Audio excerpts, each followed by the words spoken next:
we have a special topic today.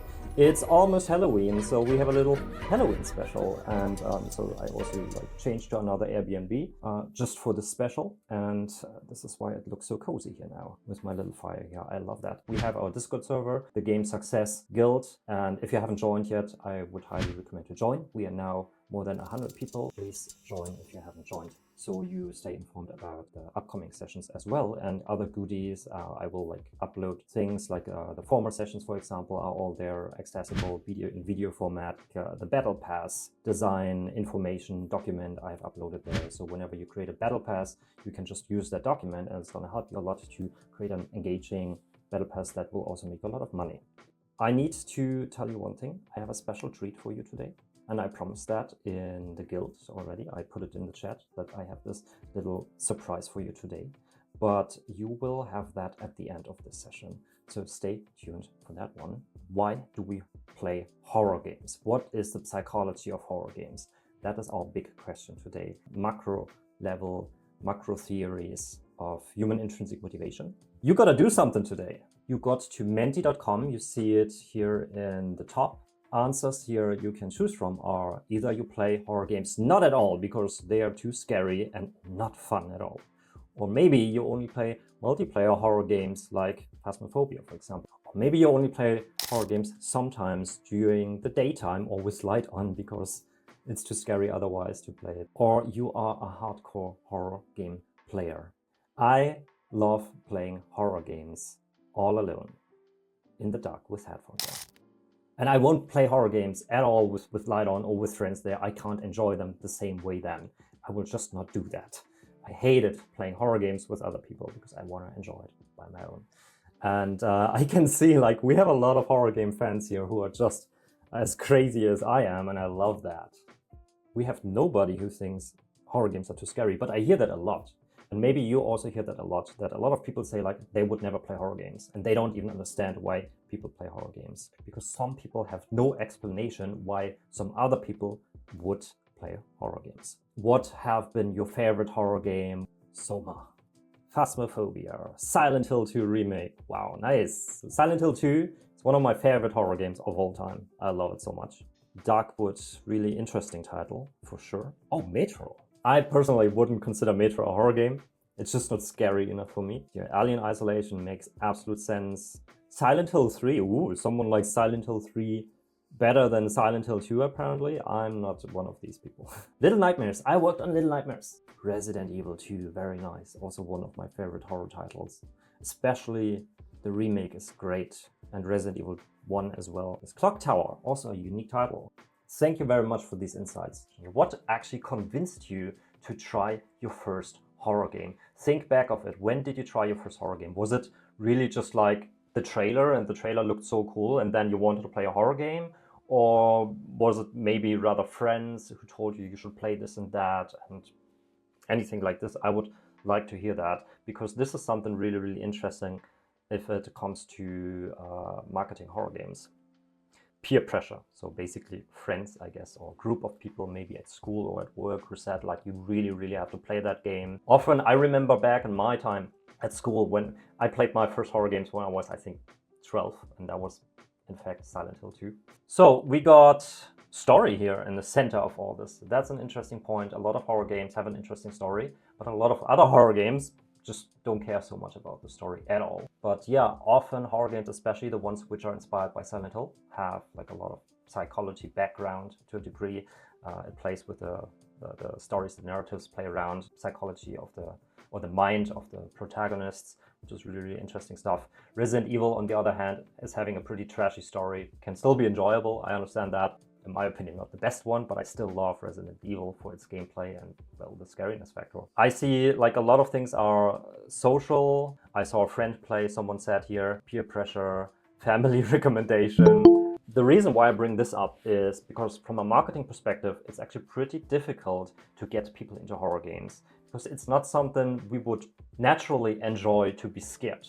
We try to run away from being scared, from scary and unsafe things usually. So why would we enjoy this thing? Therefore, having a trailer for people who are new to the horror genre, they are not really attracted to that. So often with horror games, a little bit different to many other games, it's not necessarily the trailers which get us into playing our first horror game, at least. It's often rather friends and other people pushing us to play it, even though it's scary. And then often we stick to the game for, well, other reasons we're going to talk about next. Before we can answer the actual question, why do we play horror games, we need to take one step back and think about why do we actually play games at all? What is fun and what is passion and immersion, all these things from a psychological viewpoint. Macro theory only for now, we're not going into neuroscience. This is the secret. It's A, R, and C. Autonomy, which is the urge to make our own decision. We always want to make significant decisions. We want to have the feeling that everything we're doing is our own decision and that our decisions are important and will have impact in our lives. If we don't have that, we often get very frustrated.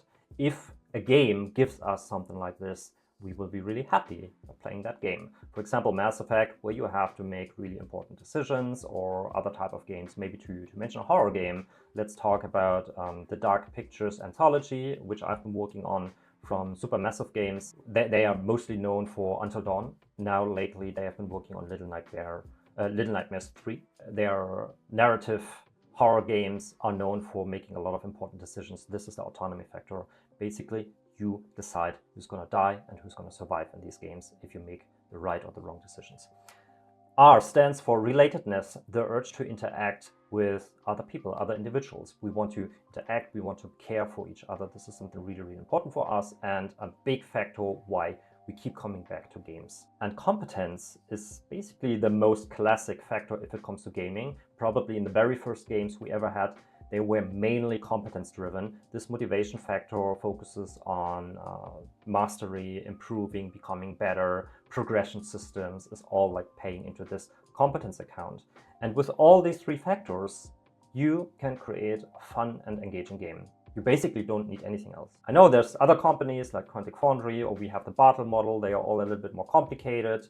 And in the end, on the one hand, they are more complicated. On the other hand, they don't even have the full spectrum because they don't look at humans. They only look at existing products and ask people who played these products. This model is focusing on humans. It's human-centered. There has been a lot of experiments with this model, and it's called the self-determination theory by Ryan and Deti, which I always refer to if it comes to user engagement and how to improve your KPIs, your monetization, and so on. With this, you can be much more successful if you understand this and integrate it properly in your game designs. And this is also called intrinsic motivation, self-determination theory of intrinsic human motivation. That is the full title of this model. Fun, passion, immersion, satisfaction, engagement, flow, all these things people like to say, you can usually consider these things as either one or mix out of these three factors. If you know how to interpret these words, it will make you a very powerful designer. Eventually, the reason why we play games, we want to feel autonomous, part of a group, we want to feel part of a group, we want to interact and be connected with other individuals, and we want to feel competent and master and learn and improve. In the center, we have the high player engagement. We analyzed the market by that, by the way, after this model at Bandai Namco. We checked top 100 games in profit of all time. They are almost all great at mixing these factors together very, very well. World of Warcraft, for example, relatedness, you have alliances, people play together. Autonomy, you have to make a lot of important decisions in the game. Even starting with creating your character will have a lot of impact on your entire journey. Competence, you have so much progression, learning, and all these things. Highly, highly engaging eventually. You don't need to create such a huge game in order to satisfy all three factors. It also works in smaller versions. But you need to understand these factors if you want to be very effective with your user engagement and gameplay fun eventually. This story I quite often tell in my job as a consultant to help people make more successful games and more engaging games. I have also been telling this story at a university in Kajaani. It's in the north of Finland. Almost nobody knows that city, but they have a game design school there. And every year they have the Nordic Game Summit. I gave my lesson now on this model, the three main engagement factors and what is fun in games and how that works. I was really happy at that time because the room was filled with 200 people at that conference, and I barely have like such big audiences at a conference. I was also really surprised because it's such a small city, but apparently so many people came to that conference. That was really amazing. I was a little bit nervous at that time as well. That was, I think, 5 or 6 years ago when I was still working with Bandai Namco. It was one of my first talks and lectures I gave at a conference, right? And then with so many people in front of me, I was nervous. However, what people told me after was I nailed it. It was great. They loved it. And I was really, really proud of myself. And then there was the Q&A session after that. And people said like, Patrick, that's awesome. That's so eye-opening. Now I really understand why my favorite game is actually my favorite game. They could finally understand how all that works, how their passion works, how their motivation works. That was such a great feedback for me, right? However, then there was this question coming up from a student. Why do we then play horror games? Why do we play horror games? With that regular model, the one we talked about before, it was really difficult to explain because motivation usually works in a way that many people say they play games because of escapism. They try to avoid the real world issues and so on. But escapism, if it comes to motivation and fun, is not really a thing. We don't run away from things.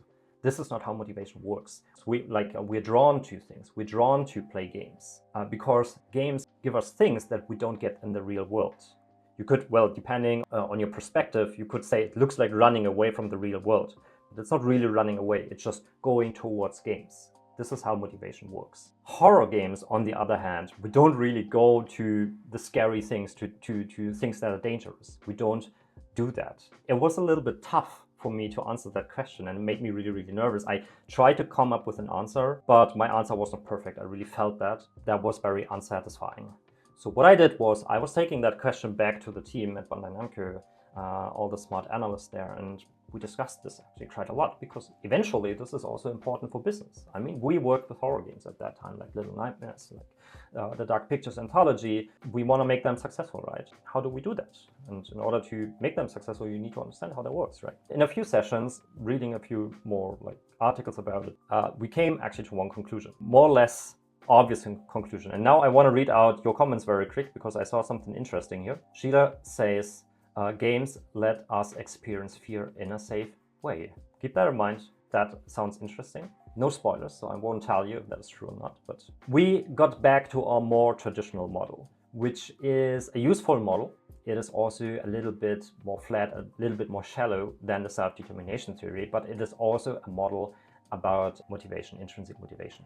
Let's go to that one. And I'm sure, even though a lot of you might not have heard of the self-determination theory, it just didn't get promoted that much, even though it is it's a well-known theory. People don't know it so much. Something people know about, or you probably have heard of it, is Maslow's hierarchy of needs. You maybe talked about it at school at some point, or you heard it somewhere else. That one makes a lot of sense too. Maslow described these hierarchies. Before anything can motivate us to play games or to any fun activities, we need food, water, and rest. We need to satisfy our physiological needs. If we are super hungry or sleepy, or if we are just simply feeling sick, we don't really think of playing games or doing other enjoyable activities. We want to get into a state where we feel comfortable first. Then next up, safety, security. When a tiger hunts us, we will not think about playing video games. We want to run away from the tiger. And now there's something interesting. I already say run away now, even though before I said like motivation usually works in a way that we don't escape something, but we are rather like drawn to something. So with the security, that aspects, all these aspects down there, it's a little bit different. We really try to get away from that, fix these things, recover our safety. We want to overcome these issues first. We don't have food, water, we cannot breathe, we don't feel secure. We want to fix that first. After these blue areas here, we got something like love and belonging, intimate relationships and friends. We got esteem, feeling of accomplishment. We got self-actualization, achieving one's full potential. You see something really interesting here. We just talked about the self-determination theory, the 3 factors: autonomy, relatedness, and competence. Maslow used different terminologies. Love, belonging could also be interpreted as relatedness from Ryan and Deiji's theory. Esteem, the feeling of accomplishment, is basically competence. And self-actualization is autonomy. So we have it here as well. It is just a different perspective. we have safety and physiology. That is a really interesting aspect. So we have the self-determination theory in here as well, and that happens quite often in, well, all kind of empiric scientific fields, that you have different theories and to a degree they overlap. Both of these models are researched pretty well. I can just confirm that all that stuff also works in games. Why do I still referring to the self-determination theory? The reason for that is that one is backed a little bit better and goes also a little bit deeper. Maslow's pyramid is a bit shallow. We didn't go so deep today, I understand that, because that would take me 3 hours only talking about that topic. So we both seems kind of equally shallow from our perspective now. But the people of you who have done these workshops with me, they know that the ARC, the self-determination theory, goes much deeper. I prefer that one, and there's another reason for that, because usually when it comes to games, well, we don't play games when we don't feel safe or when we don't have food and water to survive. We simply don't play that. So why would we even focus on this at all? So usually that's the reason why we would only focus on the part which talks about the self-determination theory, except for one very special genre, and that is horror games. What do they actually do? They throw you down here. Usually we're up here. When we want to play games, we are already up here. We feel safe enough to play games. But horror games, what they do is, as early as possible usually, they throw you back down to the safety, secure, like you feel unsecure. That is really, really contradicting to what humans actually want, how motivation works, because we always try to get up here. We want to be on top of this at best. Horror games do the opposite. So it seems absolutely not logical that we play horror games at all. But when you play them, usually when they are well designed, you feel uncanny, you feel scared, you feel unsafe. Then usually they give you the opportunity to breathe and overcome some true challenges. And when you overcome these challenges, when you get back into a safe room in Resident Evil with that safe, calming music, and you know there's no enemies in the safe room, you are getting back here. When you turn off your console and you're done with your play session today, you still maybe feel a little bit like unwell, but it's still, you have overcome this. You're back to safety. You're back on the ground with your feet. This is the point of horror games. It is not about being up here like other games do. Other games make you feel good up here. They push you up here. You can't have these things in real life. Well, this game does it for you. You feel esteem in this game. You feel maybe love and belonging in this game, because either you play with other people or you have your favorite characters in that game, like in Final Fantasy. You love these characters and you kind of feel belonging to these characters. And self-actualization, this game finally gives you the chance to make important decisions, while real life, everyday life doesn't give us so much chances to make decisions because we are forced to go to work every day and so on. Games usually work in this area. Horror games throw you down here and give you the chance to climb back up. And now, what does this tell us? It is actually not so much about giving a player the chance to be up here all the time, always feeling great and good. It is much more about the delta, about the discrepancy between down here to up here. And it's not only down here to up here, it could also be down here to up here. Wherever you are, it's a lot about climbing back up, a little bit back up to the top. And horror games are really, really interesting, and it tells us a lot about human psychology. It doesn't only work in games, it works with everything. So the interesting thing is, maybe even you're a super happy person, you have everything you can dream of and so on. You're somewhere up here, you're just feeling really, really good and motivated and everything. Now a horror game, you start the horror game, you feel really, really bad and unwell. You're in this safety area here, or let's call it unsafety area, because now you are unsafe. You overcome the challenges. You're finally done with the game. Even though you are not going all the way back up here necessarily, maybe you're just kind of here or something, not as high as before. You still feel like this was so much fun to play it. Maybe even after playing a horror game, overall, you feel worse than before playing the horror game. You kind of reset your brain that the new, it feels good, feels better than the previous higher, it feels good. But this is how the human brain works. Think of a dangerous situation, anything, or just maybe a scary situation in the real world. I'm a climber, for example. I love bouldering and climbing. There's always some danger. I'm quite advanced, so sometimes I'm standing only on like little pieces, little rocks, and if I slip off, I fall. And that is really, really scary. But it is that kick. Well, it's not that kick specifically, which is fun to me, but the moment when you actually made it and you're back on the ground. This is when it feels good. Did I now become better? Did I do something that actually improves my life? No, not necessarily. I'm done with that challenge. I've been overcoming this scary challenge. I'm back to safety. That moment feels so good. Maybe I'm even more exhausted. Maybe even I hit my elbow a little bit and have an injury. So I'm not better. I'm not physically better, but I still feel better. And that is what horror games do. And that is something really interesting. And that also leads us, and this is a little bonus now, it's not only about horror games, it's about your life. It's the roller coaster that keeps us happy. If you sometimes maybe read a book about happiness and how to achieve happiness, you will understand that being on the top of this hierarchy of needs doesn't necessarily mean you are happy. Maybe you have all these things, but the problem is stagnation. That is what depresses us. That is what makes us unhappy. In nature, we usually didn't have stagnation before modern times, because every day we needed to hunt. Every day we needed to have this battle, and it was always a roller coaster.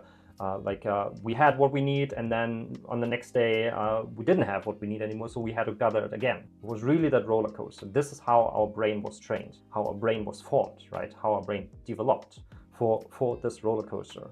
And that's how we feel happy day by day, or how we feel, well, accomplishment. It's still, in modern times, it's the same. Our brain still works that way. We need the roller coaster. We always need to leave our comfort zone. This is also why I personally love traveling. I always go, at the moment I'm in South Korea, dealing with different cultures.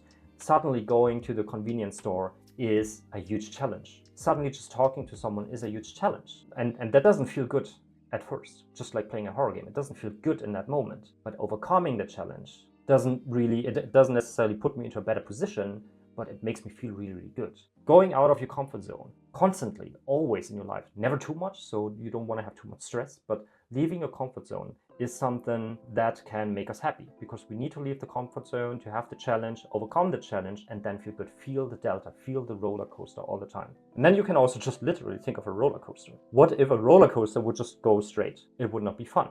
We need to go down, we need to feel the fear. And I learned that because of horror games. And then later also reading more about motivation and about happiness in life. And it all makes sense. It's always the same pattern, the same psychological pattern. We still have the possibility to discuss great game features, and you can do that in the guild, on the Discord server. Join the guild, feel free to discuss stuff there. Effective design examples of horror games. Resident Evil, we talked about safe rooms already. I mentioned them. This is where you feel it very well. You go through that danger, and then you're back to the safe room, and now you know you're safe. Unless there's 1 or 2 moments in the Resident Evil series where suddenly a safe room is not safe anymore because like a big monster comes in, and that is a piece of art moment, in my opinion. I love that. So this is where we feel that very strongly. The dark hallway. It's a hallway you walk through a few times in Resident Evil 1, and nothing happens. There's windows in that hallway, and nothing happens. Every time you walk through, nothing happens, so you feel safe there. And then out of a sudden, one time, you go through that hallway, and there will be dogs jumping through the windows into that, like zombie dogs, of course, dangerous zombie dogs, will jump into that hallway. And it's one of the best shock moments of that game. And it released in, when was it? 1996, I think, or 1997, something like that. And at that time, this was really a piece of art. Like that was mind-blowing, and it works up to this day really well. So this is also like a way how to push people into that unsafe zone, even though they felt so safe there all the time. And well, from that moment on, will remain a roller coaster, because a lot of stuff will happen in the brain of the people. They're never sure if they can be safe here or not. The underground jail, there was a similar moment in Resident Evil 2. There's a jail where like there's a lot of zombies in the cells, and it's shaped also like a hallway.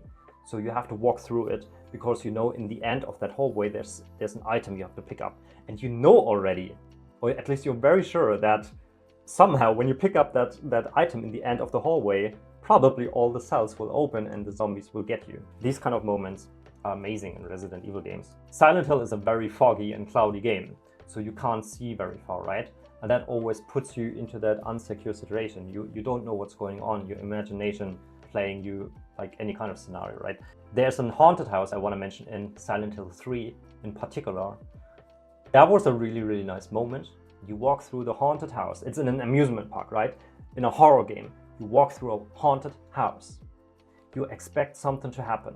And there's a lot of jump scares in a haunted house because obviously that's what haunted houses are for, but none of these scares are dangerous. That is a piece of art. Only that haunted house in Silent Hill 3, I think. It's so much tension and stuff happens, but it's all just the haunted house illusions and no actual monsters. I love that. General, Silent Hill plays a lot with uncanniness in terms of characters. Like every character you meet is kind of, they seem to a degree normal. First, you're happy that you meet them, you feel safe with them. At the same time, they feel so uncanny and you don't know what's going on. Are they kind of weird, crazy? Are they real? I don't know. Story in general is very blurry and foggy and cloudy in Silent Hill. The music even is uncanny. And the monster design, obviously, it looks like shapes you kind of recognize, but not really. And then also to mention the uncanniness in PT here, because it's a Silent Hill, it belongs to the Silent Hill series, basically. PT, this is why I mentioned it here, plays a lot with uncanniness. Alan Wake has the mood shift all the time from scary to cozy, which is also this shift from a cozy and safe situation to a scary situation, and then you have again a 1 or 2 hours of coziness, and then you have like 1 or 2 or 3 hours of scariness, and it goes forth and back. Always pushes you down that roller coaster. It has an unresolved plot, cringe in it, quite a lot of cringe, which goes into that uncanniness direction. And Bloodborne is basically a horror Souls-like. This is why I mentioned it here. Bloodborne has the Hunter's Dream, which is your safe area, like a safe place where usually there's no monsters.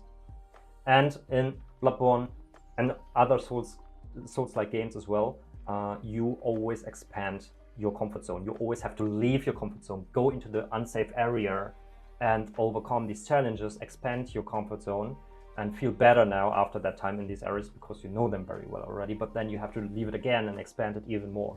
This is how these Souls type of games work and use a very similar psychology. Okay, that is it. That is basically all I wanted to talk about today, but I still have my little special treat for you, and that is this course.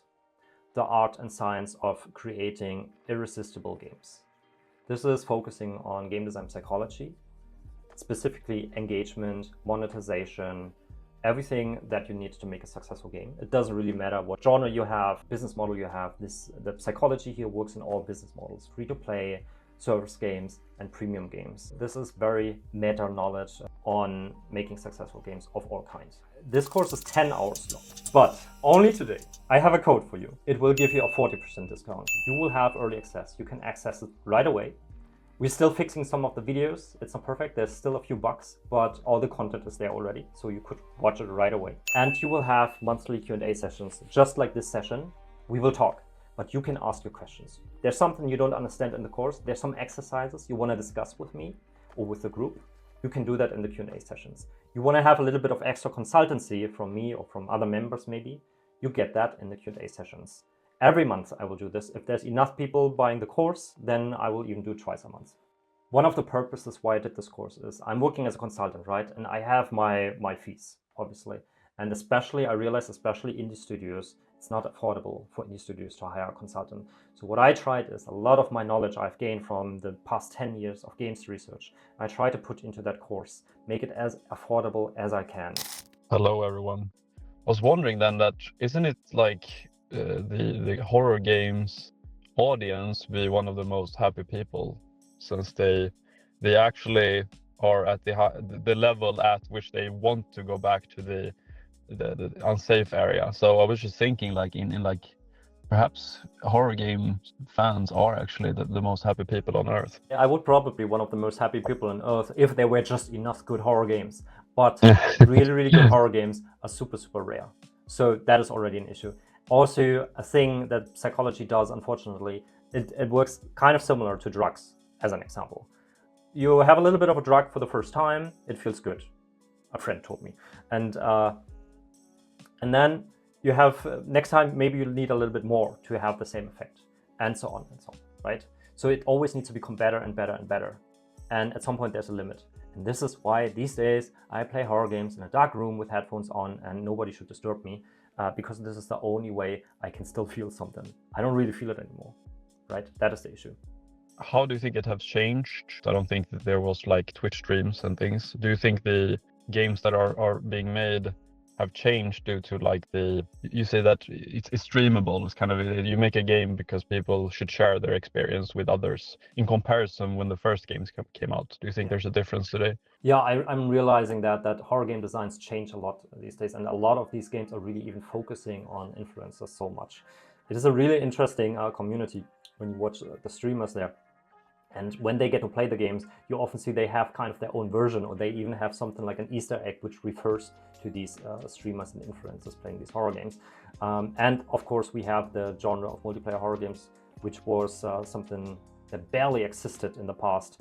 And in my opinion, they're not really reaching that same level of horror. They have a lot of jump scares and so on, but you won't feel scary. You won't feel scared a lot. But they are, thanks to the jump scares and people reacting to it as a team, it is very, very streamable, right? So yes, I believe the fact that a lot of marketing these days, especially for horror games, goes through the streamers and virality and so on, is like changing the designs drastically. I absolutely see that too. There is probably a lot of indie developer or people in general sitting on really good ideas and stories for horror game potentials. But a lot of it doesn't get made because it's not always just do it. The video game industry has so many ideas. Everyone has ideas. But ideas don't make a good game.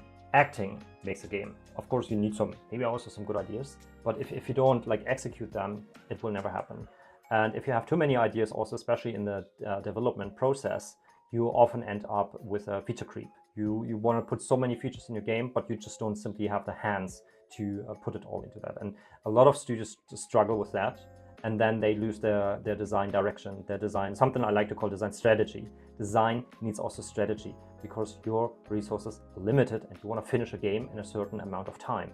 If you just plan too much, if you have too many ideas, which you just can't fulfill, and if you don't focus on the important things, then your game will never be made, and you will probably go bankrupt before you can even make it. Well, yeah, I was wondering what your take is on gameplay-focused horror versus horror walking sims. I certainly think that the latter is more prevalent in the horror space, maybe because it's easier to make, but yeah. Yeah, it is easier to make. I'm not a fan of the terminology walking simulator, because rarely it doesn't really simulate to walk. It's barely a thing. Sure.